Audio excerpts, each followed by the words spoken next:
There are killers, and then there is Ted Bundy, a man who smiled for the cameras, charmed entire courtrooms, and convinced everyone around him that he was incapable of violence. But behind that smile lived one of the most manipulative and dangerous criminals in American history. Before we begin, make sure to subscribe to Hidden Crimes. We bring real crime stories every single week, diving deep into darkness so you don't have to. This is the true, disturbing story of Theodore Robert Bundy. Ted Bundy was born on November 24, 1946, in Burlington, Vermont. He grew up believing his mother was his sister and his grandparents were his parents, a secret meant to hide the scandal of an unwed teenage pregnancy. Even at a young age, Bundy showed early signs of darkness. He watched people closely.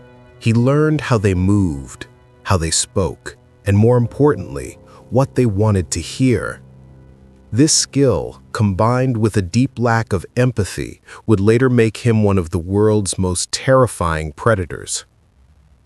Bundy often said he felt emotionally detached from others.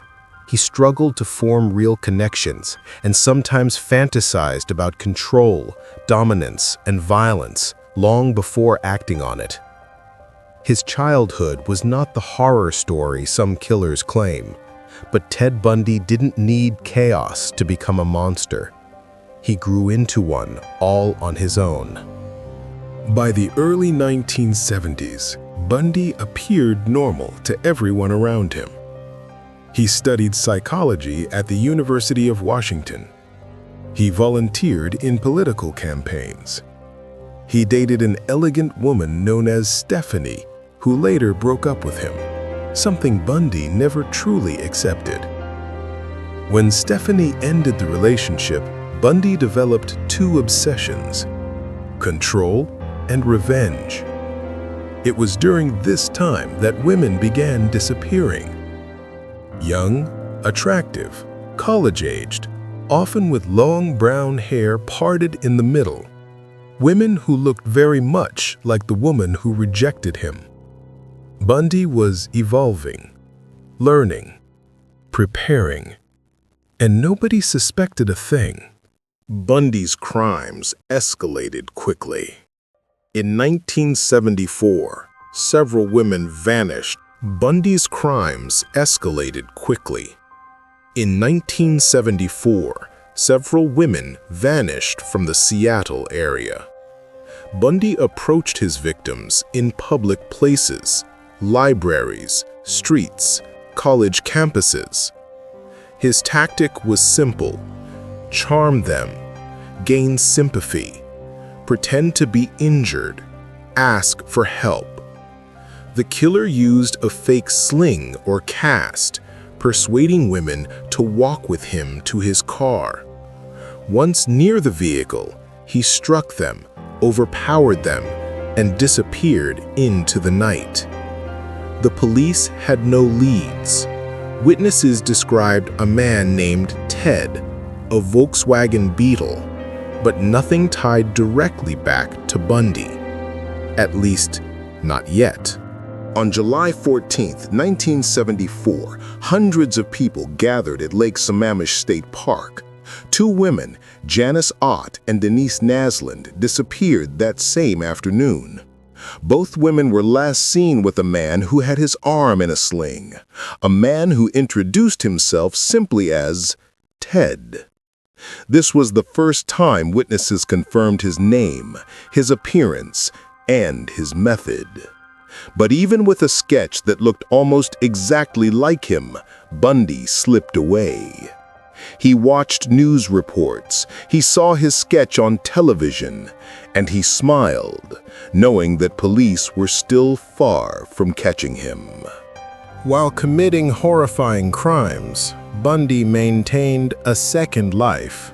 He volunteered at a suicide hotline. He dated a single mother who believed he was kind and responsible. He worked in legal offices, studied law, and appeared completely normal.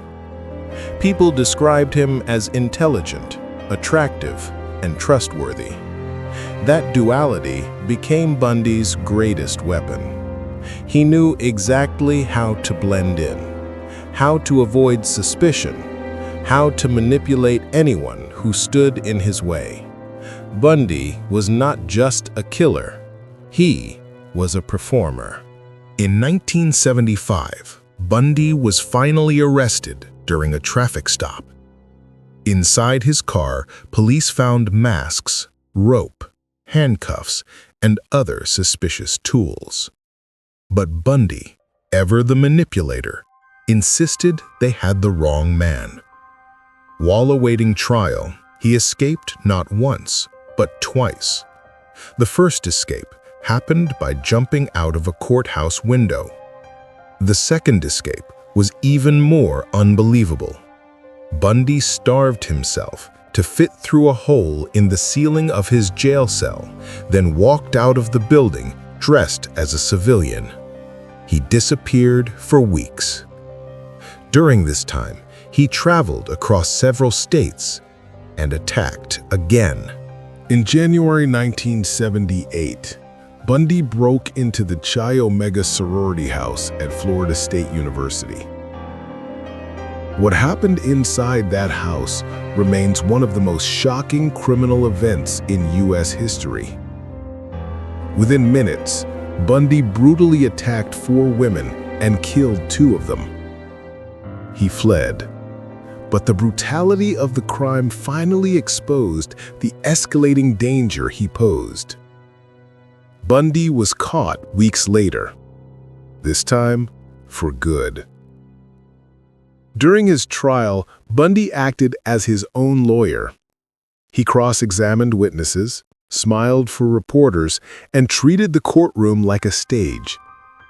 He was not fighting for freedom anymore. He was fighting for attention.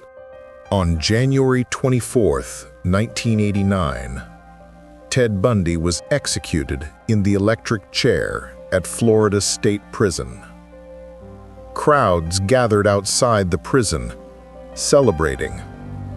People cheered, held signs, sold T-shirts. His final words were, "I'd like you to give my love to my family and friends." Even at the end, Ted Bundy refused accountability. He never expressed true remorse, never admitted who he really was. He wanted the last word, but the truth didn't belong to him anymore.